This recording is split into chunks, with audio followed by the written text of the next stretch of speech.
Господине Кадрија, за разлика од вас, ќе бидам многу краток. 8 ден сме денеска овдека. Разговараме за буџет. Единствен стратешки документ на владата, кој што ги тангира подеднакво и македонци, и албанци, и турци, и власи, и срби, и словенци, и хрвати кои што живеат во Македонија. 8 дена во просек по 10 часа сме овдека, 80 часа.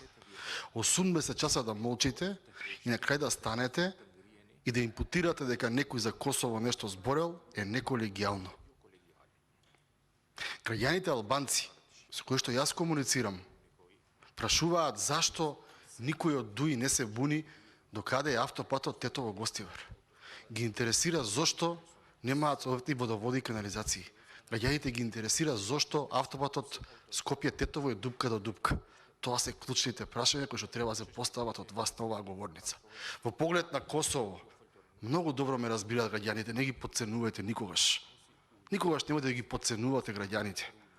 Косово го земав како репер. И секогаш го земам како репер.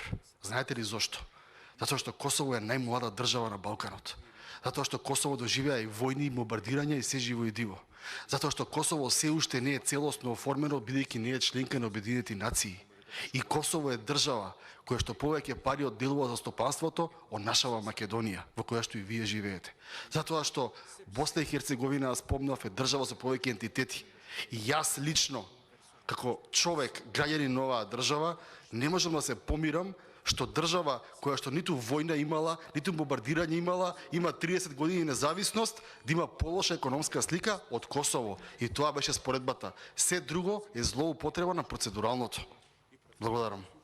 Ви благодарам. Јас на вас. Продолжуваме понатака.